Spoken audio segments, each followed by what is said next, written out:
पानखेड़ा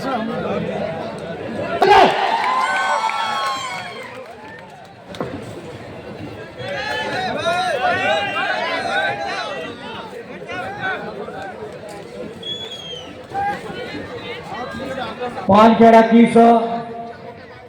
पवित्र धरती को सबसे पहले नमन। आदिवासी एकता परिषद के बैनर तले पूरे भारत देश के कोने कोने से आए हुए तमाम मेरे आदिवासी युवा, बड़े बुजुर्ग, समाज के प्रमुख वक्तागण, समस्त जनप्रतिनिधि, मेरे युवा साथियों, मेरी माताओं, सबसे पहले मैं पूरी मेरी बागीदरा विधानसभा की जनता की तरफ से बहुत बहुत धन्यवाद जोहार अर्पित करता हूं। साथियों, आज जो आदिवासी एकता परिषद तक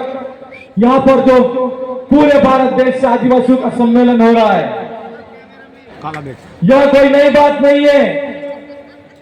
प्रतिवर्ष 13, 14, 15 को हम पूरे भारत देश के आदिवासी एक जाजम और एक मंच पर आते हैं। हम सब तमाम साथी पूरे देश के आदिवासी एकता परिषद के इस कार्यक्रम में एक जाजम पर तो आते हैं, लेकिन जब जिस क्षेत्र के अंदर, पूरे देश के अंदर जहां जहां आदिवासी आते हैं, जहां जहां आदिवासी इलाका है,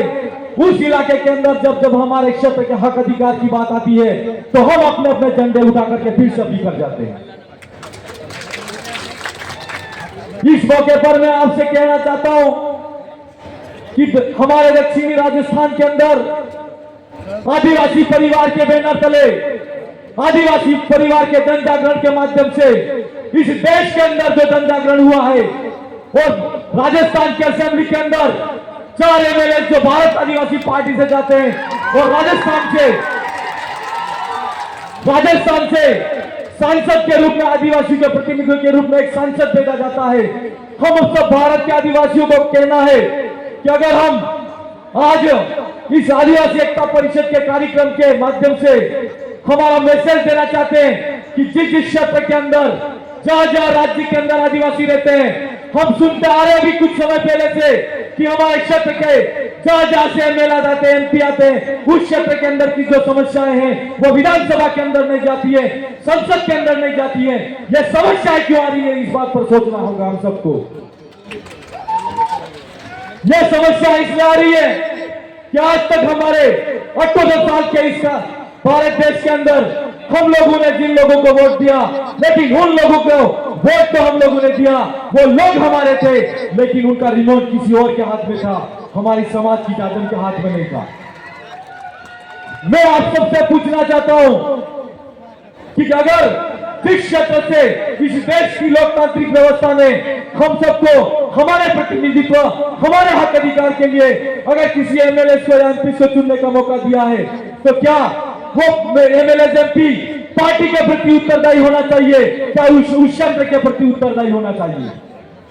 क्षेत्र के प्रति उत्तरदायी होना चाहिए। यह व्यवस्था हमारे बाप दादू की व्यवस्था है, जिसको हम ग्राम गणराज्य की व्यवस्था कहते हैं, पटेल मुखी की व्यवस्था कहते हैं, गांव और समाज के अंदर हम जाजम की व्यवस्था जिसको कहते हैं। हम आप सबसे कहना चाहते हैं कि जो हमारे बाप दादू की व्यवस्था थी, उस व्यवस्था को फिर से खड़ी करो, और उस व्यवस्था को हम लोगों को मानना होगा, और उस व्यवस्था से निकला हुआ आदमी निश्चित तौर पर हमको भरोसा है, अगर इस देश के अंदर स्टैच्यू ऑफ यूनिटी जैसा कोई बनेगा और हजारों आदिवासियों का विस्थापन होगा, अगर कोई आदिवासियों के मुंह पर पेशाब करेगा और निश्चित तौर पर वो आदिवासियों के लिए बोलेगा, और हमको भरोसा है कि मणिशपुर के अंदर जिस तरह आदिवासी बेटियों को नंगा घुमाया जाता है और वहां के एमएलए एमपी वहां पर अपना मुंह चुप करके बैठे रहते हैं, हम आपसे कहना चाहते हैं कि आज 78 साल हो गए इस देश के अंदर आदिवासियों को हमारा कितने हक अधिकार के लिए उन लोगों ने बोला। आज आदिवासियों को शिक्षा अच्छी नहीं मिल रही है, ये कहा जाता है। हम पूछना चाहते हैं सरकारों से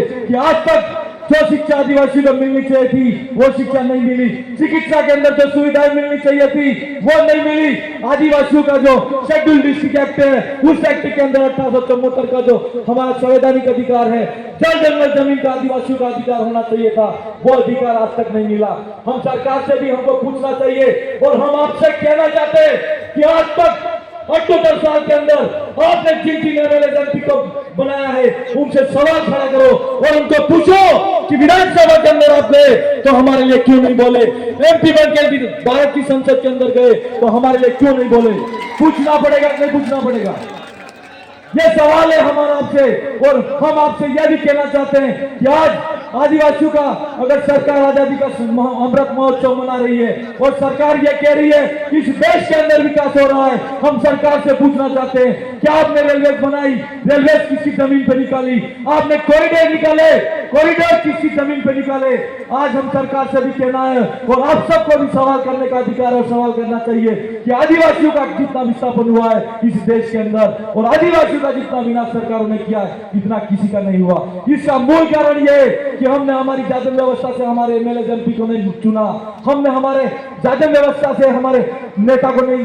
कभी जाजम पर बिठाया, नहीं तो निश्चित तौर पर हमारे एमएलए होते अगर हमारी जाजम से जाते तो हमारी बात करते। हमारा आपसे कहना है कि आज ये लड़ाई फिर से खड़ी करने की जरूरत है। मैं आदिवासी परिवार के आदिवासी एकता परिषद के तमाम कार्यकर्ताओं से कहना चाहता हूं, यह 3 दिवसीय कार्यक्रम होता है। इस कार्यक्रम का एक हिस्सा चाहे 3 घंटे का हो, 4 घंटे का हो, पूरे देश के जितने एमएलए एमपी हैं उनका भी एक मीटिंग होना चाहिए। इसलिए होना जरूरी है कि आप सब ने अपनी असेंबली में जितने लोग आप पे विश्वास करके विधानसभा के अंदर भेजा, विश्वास करके आपको संसद के अंदर भेजा, आपने क्या क्या उनके लिए किया यह पूछना पड़ेगा। और इसके लिए आदिवासी एकता परिषद के तमाम कार्यकर्ता टीम को कहना चाहता हूं कि मुझे चिट्ठी आ गई है, लेकिन निश्चित तौर पर मुझे भरोसा है कि आप जिस तरह से दक्षिणी राजस्थान के अंदर एक स्वतंत्र आवाज के रूप में स्वतंत्र रूप से हम लोगों ने हमारे वहां